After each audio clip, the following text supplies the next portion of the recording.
अस्सलाम वालेकुम। मैं तुहाडा लक्की भाई अपनी हयाती चैनल ਤੋਂ ਤੁਹਾਡੇ ਨਾਲ ਗੱਲ ਕਰ ਰਿਹਾ। ਅੱਜ ਦਾ ਜਿਹੜਾ ਵਾਕਿਆ ਨਾ ਉਹ ਹੈਗਾ ਵਾ ਕਿ ਮੇਰਾ ਨਾ ਦੋਸਤਾਂ ਨਾਲ ਟਾਈਮ ਤੈਅ ਹੋਇਆ ਸੀਗਾ ਜਾਣ ਦਾ ਨਾ ਕਿਤੇ, ਤੇ ਉਹਨੂੰ ਕਹਿੰਦੇ ਕਿ ਜਾਣਾ ਵਾ ਤਾਂ ਲੇਟ ਨਹੀਂ ਹੋਣਾ।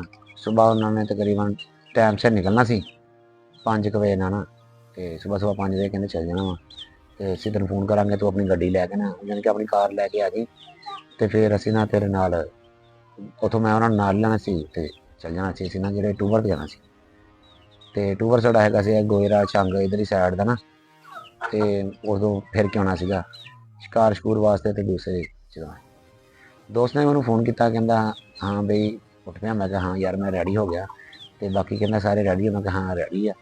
ਹਰ ਇੱਕ ਨਾਲ ਰਾਬਤਾ ਕੀਤਾ, ਜਿਹੜੇ ਚਾਰਾਂ ਪੰਜਾਂ ਜਣਿਆਂ ਨੇ ਜਾਣਾ ਸੀ ਨਾ ਆਪਸ 'ਚ ਇੱਕ ਦੂਸਰੇ ਨਾਲ ਰਾਬਤਾ ਕੀਤਾ, ਸਾਰੇ ਕਹਿੰਦੇ ਹਾਂ ਰੈਡੀ ਆ ਰੈਡੀ।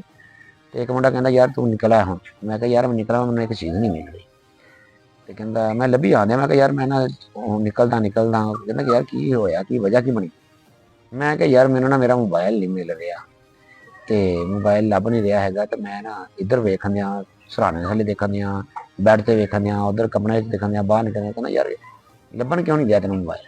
ਮੈਂ ਕਿਹਾ ਯਾਰ ਪਤਾ ਨਹੀਂ ਮੋਬਾਈਲ ਕਿੱਥੇ ਮੈਂ ਰੱਖ ਬੈਠਾ ਵਾਂ। ਤੇ ਕਾਲ ਮੈਂ ਫੋਨ ਤੇ ਉਹਨਾਂ ਕਾਲ ਕਰ ਰਿਹਾ ਵਾਂ, ਕਾਲ ਤੇ ਮੈਨੂੰ ਕਹਿ ਰਿਹਾ ਕਿ ਲੱਭ ਰਿਹਾ ਕਿ ਨਹੀਂ ਯਾਰ।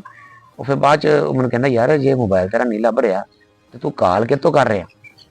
ਜਦੋਂ ਉਹਨੇ ਕਿਹਾ ਕਾਲ ਕਿੱਥੋਂ ਕਰ ਰਿਹਾ, ਮੇਰਾ ਹਾਸਾ ਨਿਕਲਿਆ। ਮੈਂ ਕਿਹਾ ਯਾਰ ਇਹਨੂੰ ਮੈਂ ਲੱਭਣ ਦਿਆਂ, ਜਿਹਨੂੰ ਮੈਂ ਕੰਨ ਨੂੰ ਲਾਇਆ ਤੇ ਲੱਭਣ ਵੀ ਇਹਨੂੰ ਦਿਆਂ। ਤੇ ਕਿਸੇ ਟਾਈਮ ਨਾ ਬੰਦੇ ਨੂੰ ਉਹ ਚੀਜ਼ ਲੱਭ ਜਾਂਦਾ, ਚੀਜ਼ ਹੱਥ 'ਚ ਹੀ ਹੁੰਦੀ ਆ ਤੇ ਉਹਨੂੰ ਲੱਭ ਜਾਂਦਾ। ਕਿਸ ਟਾਈਮ ਇੱਦਾਂ ਹੋ ਜਾਂਦਾ ਵਾ। ਤੁਹਾਡੇ ਨਾਲ ਕਿੰਨੀ ਵਾਰੀ ਹੋਇਆ ਇਹ, ਅਕਸਰ ਬੰਦਿਆਂ ਨਾਲ ਇਹ ਵਾਕਿਆ ਹੋਇਆ ਵਾ। ਤਕਰੀਬਨ ਜਿਹੜੇ ਹਰ ਬੰਦਾ ਹੀ ਮੋਬਾਈਲ ਯੂਜ਼ਰ ਆ, ਤਕਰੀਬਨ 100 ਵਿੱਚੋਂ 99% ਬੰਦਿਆਂ ਨਾਲ ਇਹ ਵਾਕਿਆ ਜ਼ਰੂਰ ਹੋਇਆ ਕਿ ਆਪਣੇ ਫੋਨ ਤੇ ਗੱਲ ਕਰ ਰਿਹਾ ਤੇ ਮੋਬਾਈਲ ਨਹੀਂ ਲੱਭ ਰਿਹਾ।